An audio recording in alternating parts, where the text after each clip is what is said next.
Ah, the internet. Our favorite cesspool of brain rot and our front row seats to cultural decay. And my favorite piece of evidence that the world is burning is the never-ending race swap debate. A debate, much like a mighty storm, rages and rages, destroying all decorum and decency in its wake. And much like a rampaging storm, the discourse might quiet down temporarily, but the cringe never really dies. It just lays dormant, lying in wait for the next controversy to spark outrage all over again.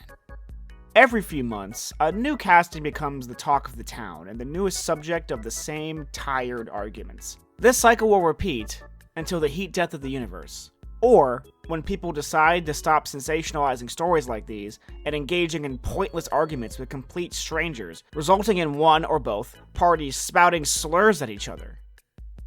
So, the heat death of the universe. But before we sit back and laugh at the dregs of society, we should first give a brief look into what they're slap-fighting about in the first place.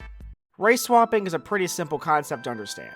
You take a character that's canonically one race, and you cast an actor of a different race to play said character. And the most common form of this practice throughout the years has been whitewashing. A pretty common practice throughout the history of Hollywood, nearly universally maligned, and has greatly diminished over the years due to backlash.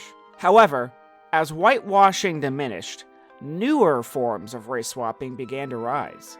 Black and brown washing, the real subject of the squabbling. Taking characters that are explicitly not black or brown and casting a black or brown actor for the role. You see, unlike whitewashing, black and brown washing are not universally maligned, and many people support and advocate for the practice. Their arguments boil down to two key points. 1. Black and brown people have had a lack of representation in Western media, and the good representation they have is even fewer and further between than that. So the more representation, the better. 2. Unlike black and brown washing, whitewashing is a practice of a majority population erasing minority populations in media, a majority population that has exponentially more political and economic power than said minority populations.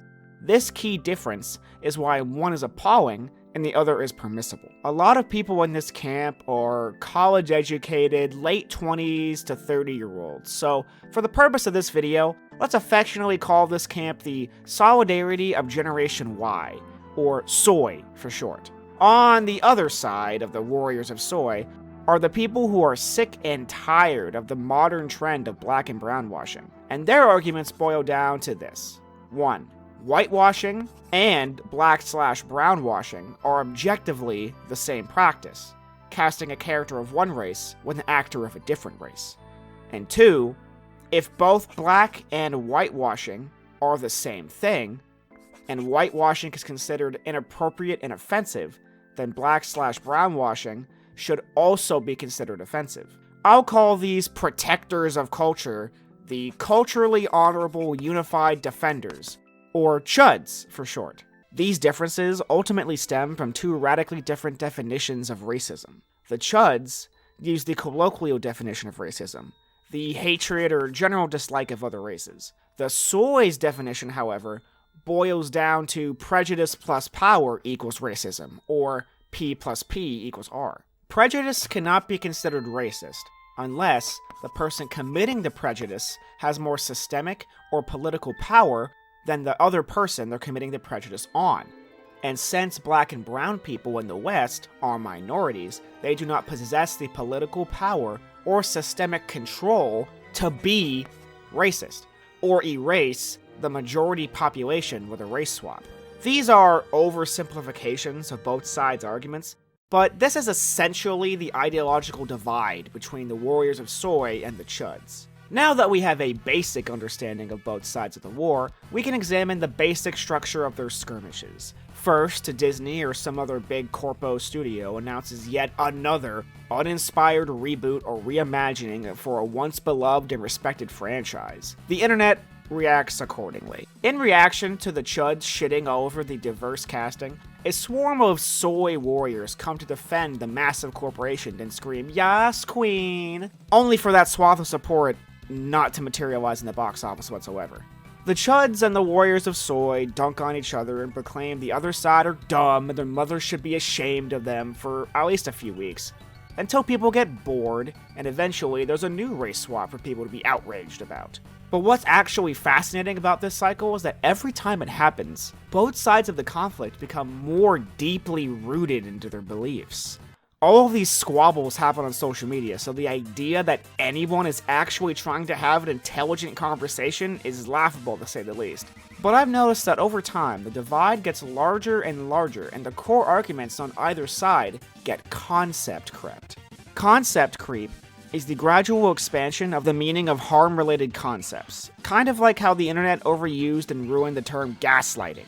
However, I'm going to use it to describe the rising cringe in this debate because, 1, it's easy to understand, and 2, it's very ironic. A great example of these arguments getting concept crept is the Warriors of Soy's reaction to the live-action Lilo and Stitch casting of Nani. Sidney Agudong is a mixed-raced actor that is Polynesian, Filipino, and white. So the same people who proclaim that it shouldn't matter what race the Little Mermaid is get up in arms that the actress for Nani is too light-skinned for them. It doesn't matter that she's Polynesian or Filipino, two groups the Soys typically proclaim need more representation. Her skin is too light in comparison to the character, so it's bad. Or, how about the reaction to when an artist redrew an exclusive scene from the live-action Little Mermaid movie with the original Little Mermaid design? You know, somehow I doubt that some random artist has more institutional power in our society than a massive global corporation like Disney. And the Chuds aren't that much better. You see, a few months ago, The Fairly Odd Parents had a reboot with a little black girl protagonist, and some absolute gigabrain genius made a video accusing her of being a race swap. Yeah, it's all stop race swapping characters and make original ones, until they make an original one and you still call it a race swap. You know, it really defeats the argument that you only care about race swapping double standards. Whenever you see a black character in anything, you lose your shit and throw a tantrum. Or what about the Clan incident? For those of you who don't know, an underage artist traced over a still from the anime Dan Da Dan to make the characters black, and yeah, I got the reaction you'd expect by this point. The reaction was so severe that some of the more distasteful Chuds harassed the artist. Even some Japanese Chud senpais shit all over her. Now, I already know what some of the Chuds are saying in the comments. The Soys will harass an artist for drawing a character 18% too light, so who cares? Now, let's for the sake of argument say that that's true. Do I give a fuck? If someone does something scummy to you, it doesn't just give you the right to do the same scummy thing to somebody else. That mentality is the reason that these assholes will just never stop. For every cycle the soldiers get into, more and more get caught up in between being better than their opponents or winning that they forget what they're even fighting for in the first place. The cycle has repeated long enough that the players for both teams have either gotten so tired of the conversation and actually moved on with their lives, or their positions have gotten so far to the edge they don't even know where the center is anymore. Actually, now that I'm thinking about it, that's actually a pretty good descriptor for online politics in general. The problem is that I don't have a quick and easy solution to this discussion. There's a reason the race swap discourse has gone on for as long as it has. Both sides are working with two completely different sets of moralities, and there is no way to make everybody happy. But if you don't piss somebody off on the internet, did you ever even really log on? So the simplest solutions available to us are either to not care about race swaps at all, or to admonish all forms of race swaps. However, both are wrong. Not caring about race swaps at all sounds nice at first, at least not having to hear about it online does, but if the character is meant to portray a real-life historical figure, that's where the argument loses me. Like, something about this portrayal of Isaac Newton from Doctor Who, or John Wayne playing Genghis Khan, just really rubs me the wrong way. When an actor is meant to portray a real person, I would hope the actor at least looks kind of like the real person. It's a respect thing. The only exception should be something like Bubba Hotep, a campy portrayal of JFK where the joke is he's not being played by someone you'd expect to play him.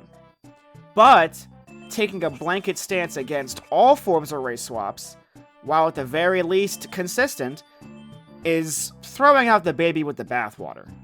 I mean, what if an actor who happens not to be the race of the character is the perfect choice purely meritocratically? Would it be right to reject an actor simply for their race? What if the MCU was really so dead set on having the original white Nick Fury, and then Samuel L. Jackson auditioned for the role? Now, that might not be the best example, because there was a black Nick Fury in the comics. Samuel L. Jackson's version in the MCU is so iconic that his version has overtaken all other variations, to the point where many MCU fans are completely unaware there even was a white Nick Fury. Even disregarding a perfect casting, there are many performances that, even though they count as race swaps, they are still very good, and we'd be missing out if we were more rigid on what types of people were allowed to play what types of characters.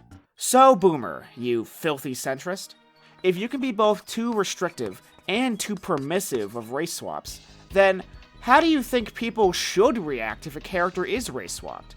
I need you to tell me when I should get angry.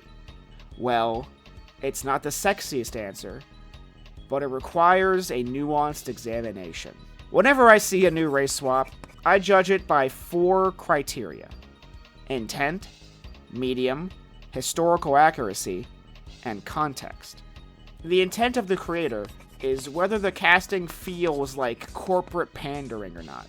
Now, I started off with this criteria because it's much more subjective than the rest, because it's not like anybody can know 100% for certain if the creator is casting a non-white actor for a previously white role to look good in the eyes of the public or their friends or what have you. However, we can be honest and admit it happens at least sometimes. The medium of the particular piece of media is much more important than it would initially seem. For example, I don't care if in an animated show a white voice actor plays a black character, or vice versa. Voice acting is the only form of acting that is not limited by an actor's immutable characteristics. Men play women, women play young boys, people voice robots, aliens, animals, and beings far beyond our human comprehension. So the idea that we should post hoc add restrictions based on immutable characteristics is strange, to say the least. However, in the instance where the cartoon characters themselves are getting race swapped, that would be up to the other 3 criteria. Criteria like historic accuracy. I've already mentioned it before. When casting for a historical figure, they should look as close to the historical figure as possible. But this criteria also applies to a fictional character's history as well.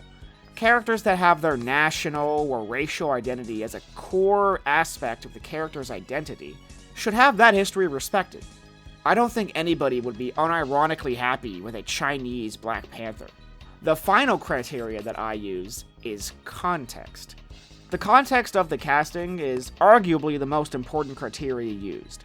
For example, if a Japanese studio makes a JoJo's Bizarre Adventure Part 1 live-action movie, and casts the titular JoJo and Dio, 2 Englishmen, with Japanese actors, nobody should be up in arms about that, because Japan is like 99% ethnically Japanese. Multicultural societies in general are the minority worldwide, so there wouldn't really be a point in getting mad if, let's say, a Nigerian film studio casts a Nigerian actor in a hypothetical remake of Rambo.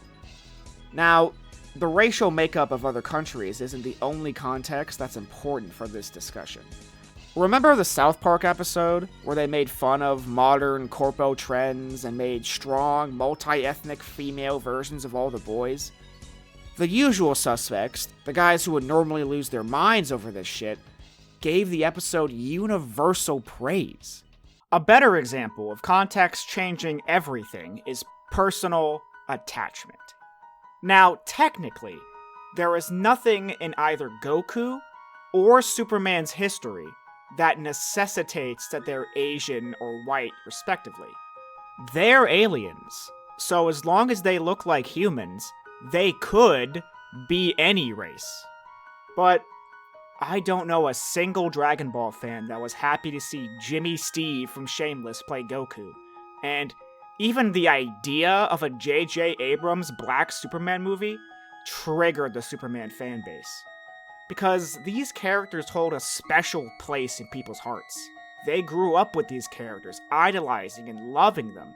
And if they're being adapted, the fans want these beloved icons to look the way they remember them. A desire that people don't really feel for Perry White or Dr. Frapp. Now, none of the criteria I've made is the objectively correct equation to a discussion as contentious as the race swap discourse. It's not like figuring out the correct way to respond to race swaps is an exact science, and trust me, I am under no impression that I am coming upon high to preach to the unwashed masses. But I do hope, at the very least, I shed some light on why people are so divided, and hopefully got a few laughs along the way. Because, let's be honest, I know a lot of people care about this topic. Hell, y'all are 17 minutes deep into a rambly mess of a video on the subject. But I think it's important to take a step back and take ourselves just a little less seriously. No matter what side of the race swap debate you may be on, I think we can all agree to that. Thank you all for watching. I'm the Boomer Zoomer, and I'm zooming.